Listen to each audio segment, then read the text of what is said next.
Sorry to inform you all, Craig, as so many of you know, had such a valiant fight against leukemia. He was diagnosed in 2014.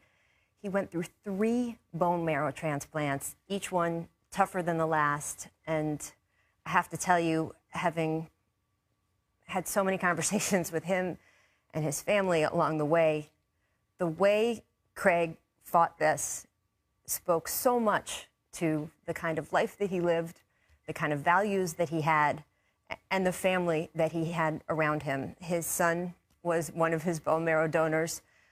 His wife, Stacy, who has been incredible by his side.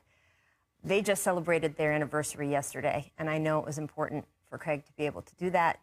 I know it was important for him to be at one of his children, Riley's, basketball games earlier this week when his doctors told him that there was no more that they could do for him.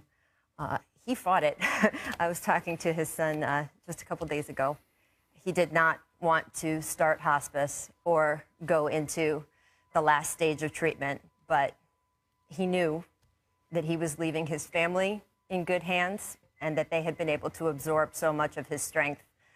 I want to turn now to the people on set with me, Brian Windhorst, Tracy McGrady. Tracy, you were interviewed by Craig so many times over the years. We're getting some buzzing in our ears, so I think we're just going to take this out and talk. This is a sad day, man. This hurts. And Craig was just one of those guys full of energy. As a guy that was interviewed by him several times, there was never a time where I felt like I didn't want to talk to Craig Sager. Like, no matter what was going on, he just made me feel comfortable. He just made me feel like I want to have a conversation with him. He would truly be missed. He fought the hell out of this, and I'm hurting today, seriously. He had stages to what he left us. I mean, he brought us so much joy, not only because of the way he dressed, which certainly defined him, not only the way he did his job. He was fearless. He didn't maybe look like he was fearless the way that, but he was fearless in doing that job. He was never afraid to ask tough questions. He had so much experience. There was never a situation that he couldn't handle. A lot of times in a tough spot, whether it was a Greg Popovich interview, I don't mean during the game, I mean post-game, which is just as stressful, not as many people watching. He would handle it. We sort of leaned on him to handle it. And then this last couple of years where he set such an example for people. I mean, his energy that he showed at the ESPYs last year, and that, I just remember watching him. I couldn't imagine how he was able to summon the energy to make that speech. And what he was doing was sending a message about how you have to have the spirit to fight. And so he leaves a very diversified legacy. Yes. And we should celebrate all of it. And the NBA, in a way, was given a gift that they were able to celebrate Craig during the last years of his life so that he could see how much he was appreciated. And you bring up, how we all had him handle things for us. I think the suits and the crazy persona sort of hid some fact how good he was. I remember so clearly so many times watching Craig do his job and think, that's what I want to do. And it wasn't about the shirt he was wearing. You know the thing that was just great about Craig? The fact that he never took offense to anyone talking about his suits. I can remember him interviewing KG, and KG told him, look, what I need you to do is take this suit off and throw it away and never wear it again. Like, he never got offense by that. Yeah. He had the spirit of what we all loved Yes. so much about sports. Craig knew how fun all of this was supposed to be. He brought all of us in to have fun with him. He was, of course, a tireless worker. And the way that he continued with his job after he was diagnosed, I think there are a lot of people who would have said, you know what, I'm going to pull back now. I'm going to see what I can do to fight this.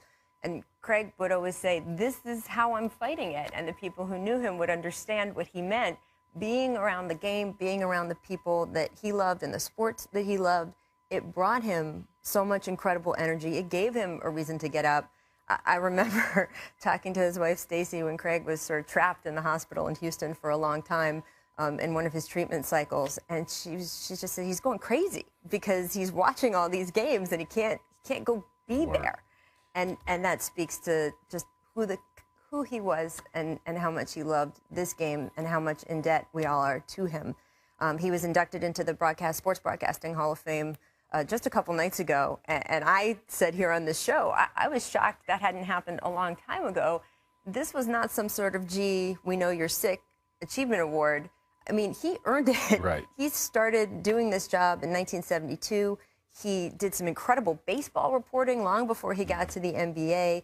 He was in so many amazing places and moments in sports for so long. In a Also way part that of the Olympics coverage. Olympics coverage. And he was part of our Team USA that we would send, right, internationally. Right. We would export him as well. I just think we were all lucky to have been part of the NBA at a time that Craig was. And just as a colleague, too, I just want to say that I did work at TNT for 3 years with Craig, and the generosity of spirit that he showed in that time. He was always great to me before that, and I was lucky enough to know him and his family before that, but then getting to actually work with him at some events and sort of be part of that TNT family. It is an incredibly close-knit group over at Turner. They're a smaller operation than we are here at ESPN, and I think we all here want to send out our best thoughts, not just to all the kids and to Stacy and to the larger Sager family, but also to the Turner family, because he had been there for 20 years, and he was certainly a family member to all those people there. So I'm